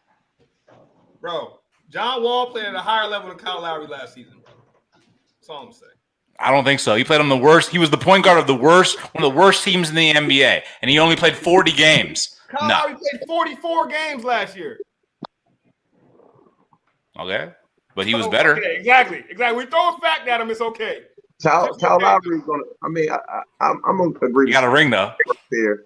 I think he's won this conversation. He's spanking you. Lowry is a starter. He's going to start. John Wall is a fan favorite, and he's had a lot of highlights, right? But crazy. He doesn't have the ring. He doesn't have the ring. He's overpaid, and no one's out there blowing up the phone for him. You don't know that. You facts. No, definitely not. You don't know who's calling for him. You don't know who's calling about him. You don't know that until it happens. You didn't know that Russ was going to LA until it happened. So don't act like you know who's calling him. You don't know that. Yeah, John Calipari calling him. Y'all going in circles here, man. Y'all talking about his idol, man. Y'all done said his idol eat boogers and play dirt. My man's tight. We see. John Wall better than Kyle Lowry. I don't care what nobody says. Y'all boys crazy. Y'all boys crazy as hell. We're going to put up a poll. Who's better all time? John Wall or Kyle Lowry? I'm going to put it up right now. You changing the narrative, though. I'm not talking about all time. I said who's better right now. You said this whole thing started from the very beginning. The conversation was that John Wall could go to the Heat. I said, hell no.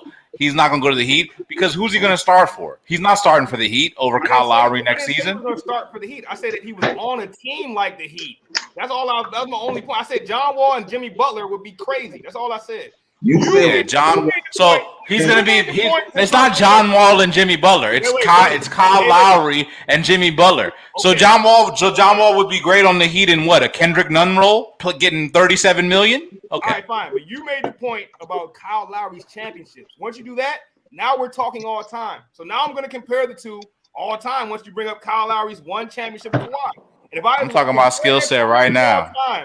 John Wall is a better player, bro. And he's never played with a player the caliber of Kawhi Leonard, bro. That's a fact. John Wall he hadn't played with a DeMar DeRozan caliber yet because Bradley Beal wasn't on that level when John Wall played with James Harden.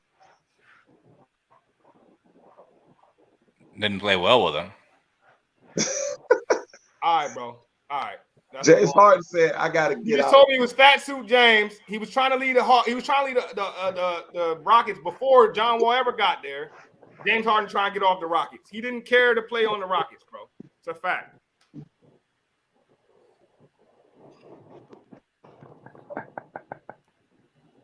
He's not good, bro. He's not good. I agree. I mean, I agree. I agree with him. Was very an electrifying player.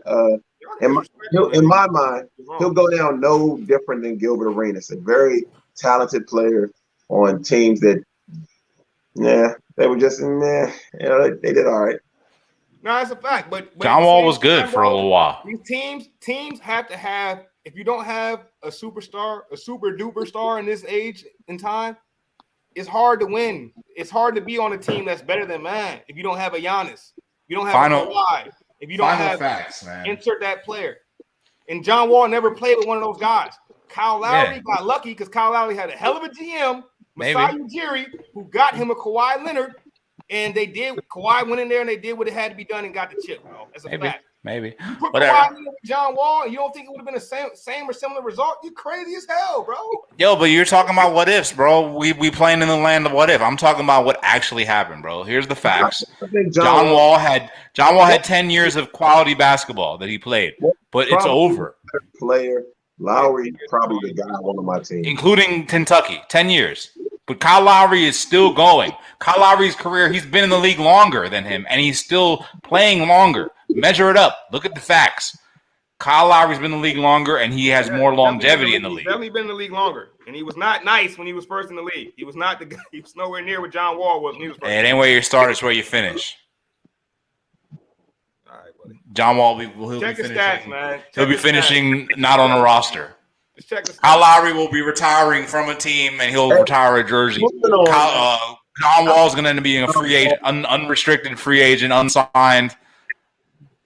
Done. I don't even know how John Wall earned a segment, man. What else we got? I agree. I think that's about it, man.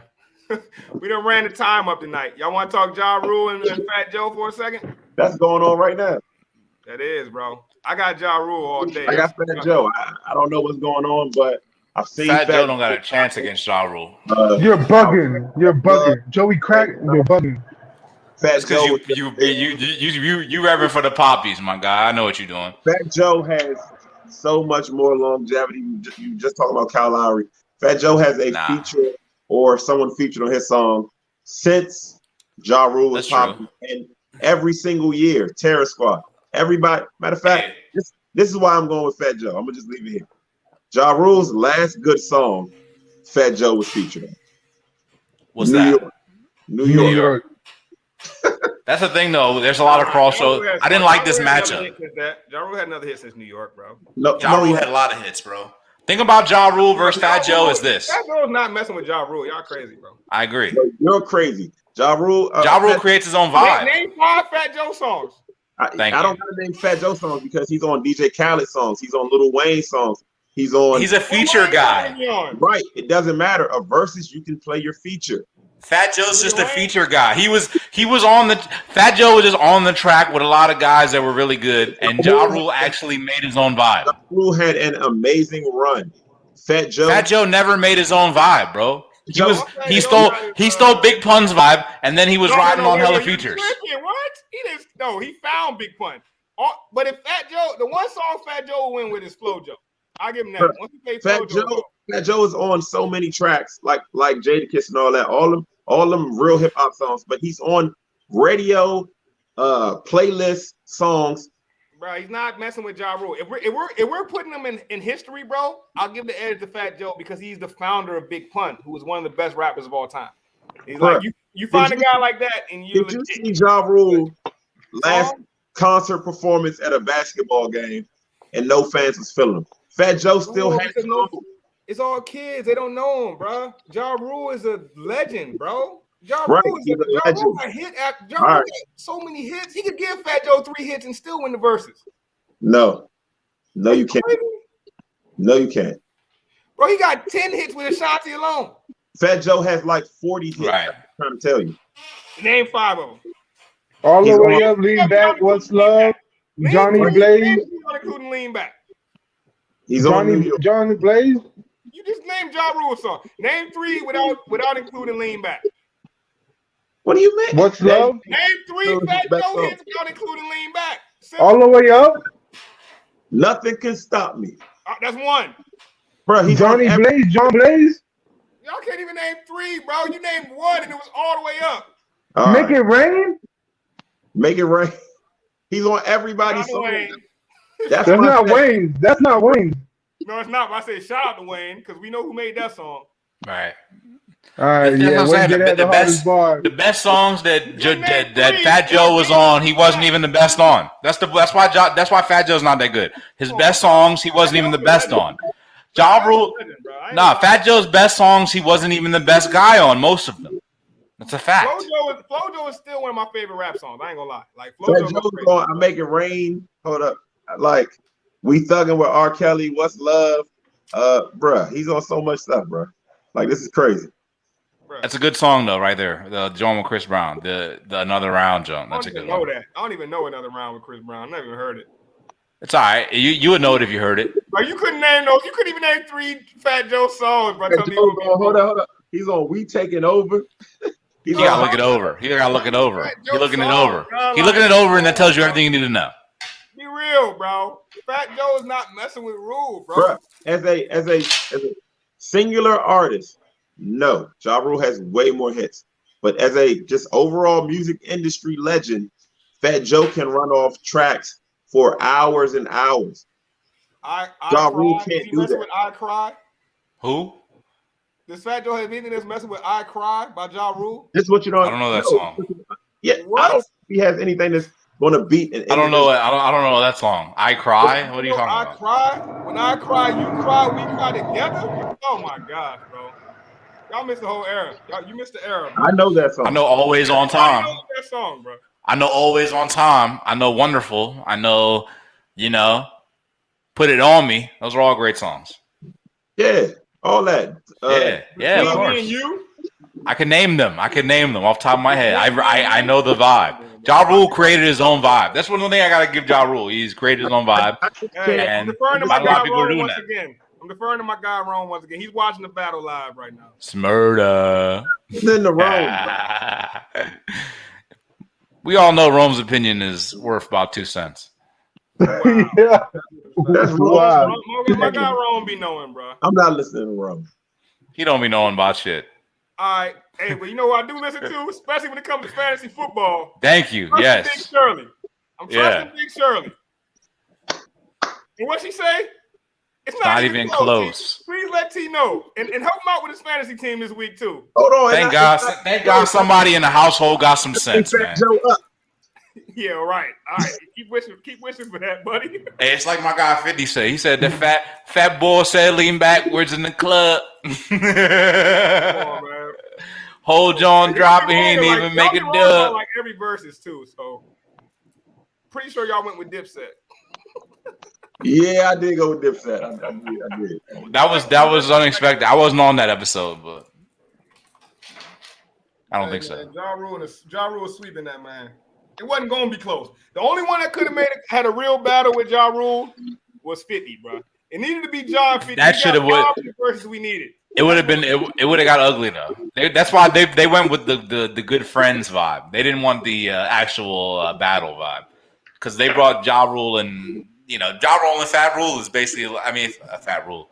Fat Joe and Ja Rule putting together is like basically it's the same shit. They're all one and the same. It's like you need a spread. You need chicken tenders and French fries. You don't have chicken tenders and wings. It's just the same. It's two of the same thing, just different forms of it. Just I need some variety. I don't need that real beef. Feel me? I don't want that fake beef. You want that beef? I need that carne asada, bro. I'm talking crazy today, but all I know is we got robbed of 50 Cent versus John Wall, man. We got John Wall. John Wall. Ja Rule. Yeah, the 1942 kicking in. Come save this man. Hey, this is my last one tonight, man. This is my last one. Just like Ja Rule, John Wall, his career is done. You're correct about both of those guys. Yes. I'm not betting. Ja Rule and John Wall have a lot in common, actually. Hey, Ja Rule is the rap Both game. of their John careers Wall. got ended Ja Rule is too the rap soon. game. John Wall. Both legends. Both careers ended too soon. Both all-time greats. R.I.P. to Ja Rule and John Wall.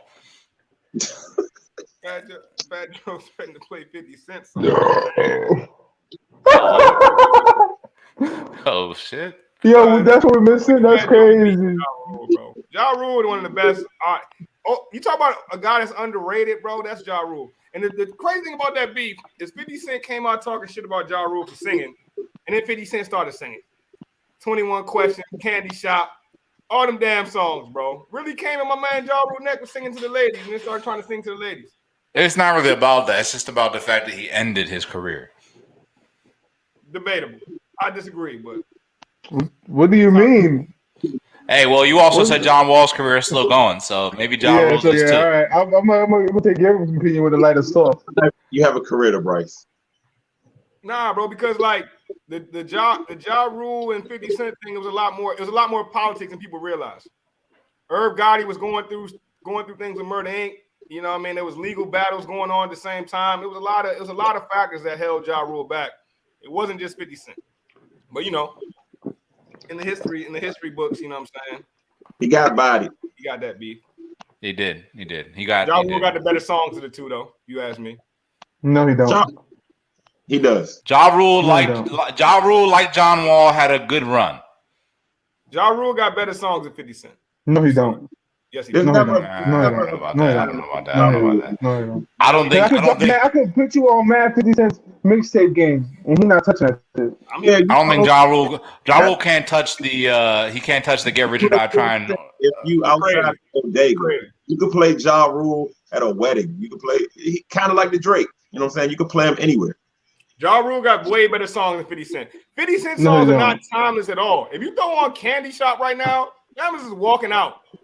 Thank you. Ja Rule's music aged way better than 50's. People gonna walk out on Candy Shop right now. 21 Questions. If I hear that in the club, I'm chucking deuces. No, you're not. No, you're not. So definitely am.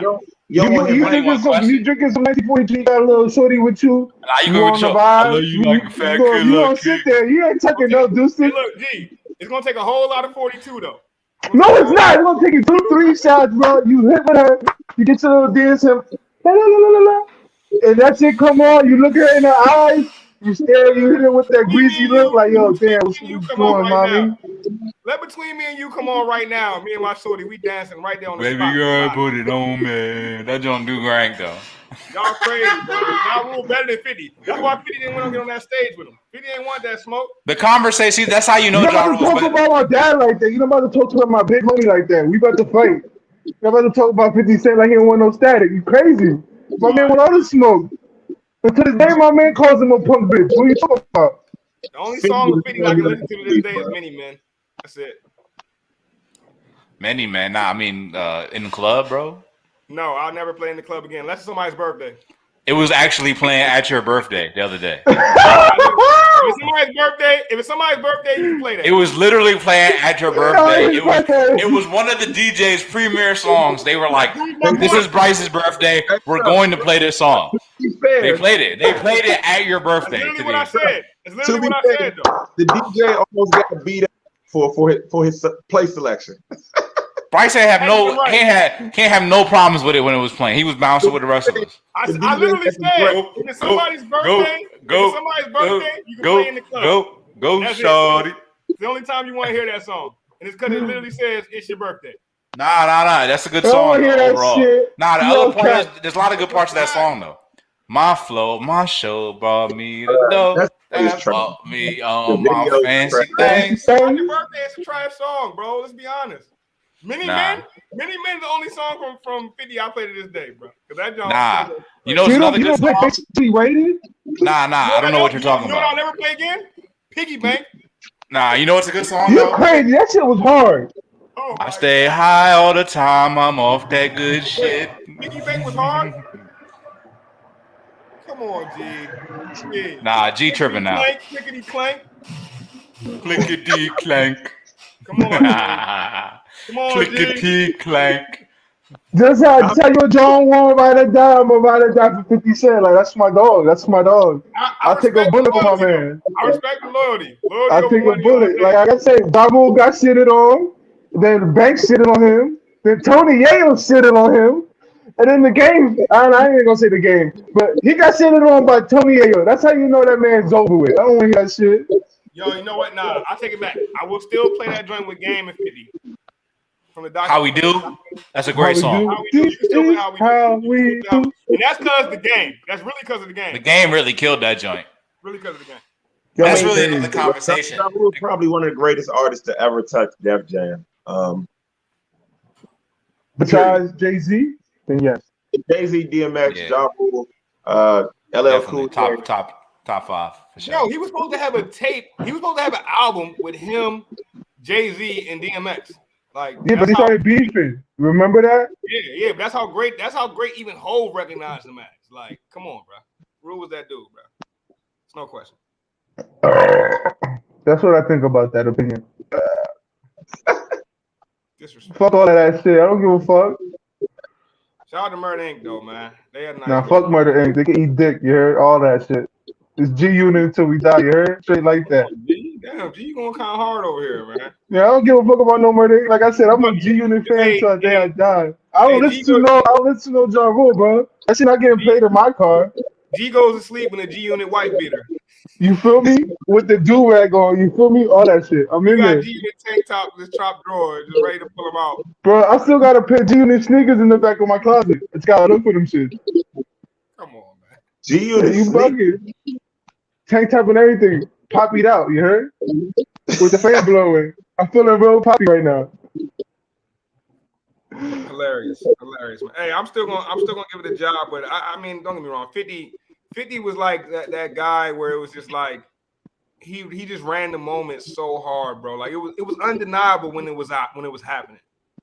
Hindsight's always 2020. So looking back, it's like, but in the moment, 50 was running shit. There's no question, bro.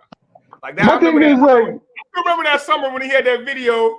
My man was back, leaning backwards, doing the sit-ups in the. I was like, oh, who the hell is this nigga? This nigga took over the whole rap game by storm, bro. Like it was ridiculous, bro. It was backed by 50 Cent, backed by Eminem, who was really running the game at the time. It was inevitable that it was too perfect, bro. Dr. Dre, like it was too perfect, bro. Beast. 50 was a beast. I ain't really trying to take nothing away from him. 50 was a beast. But classic songs, I give it a Ja Rule, man.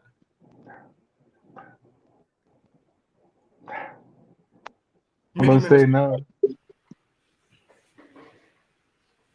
And what's 50 Cent's best song, bro? What's his best song? In the club. Besides Mini Man, Patiently Waiting. In the club. Mini Men is definitely his best song to me. Nah, for me, it's Patiently Waiting.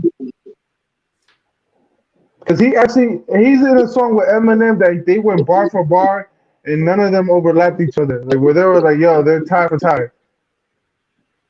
Nah, he not rapping with Eminem. He not rapping. Bro, listen to Patiently Waiting. They're bar for bar with each other. You know what's an underrated song that he had? The joint called "Hustler's Ambition." You know, like the fire needs the air. Because that I won't burn unless you're there. that's literally the hook. Like that's the beat. That joke classic. I need you to hate. Nah, that's Hey, nah. For real? You know what 50's best song is? The Power theme song. That might be his best song. All right, I'm about to go home. I'm about to go to sleep. Call it a night. Y'all disrespecting. I know where y'all live at except for T, so I know where to find y'all at. Hey, the new theme song bang too though. The new theme song. I seen heartbreaks. That joke get right. Get backs. He a theme song guy. 50. Bro, I'm on 1%. If my phone tap out, no. Man, we done for the night, man. Good episode, I'm tapping fellas. out myself. Word. Hey, good stuff tonight, fellas.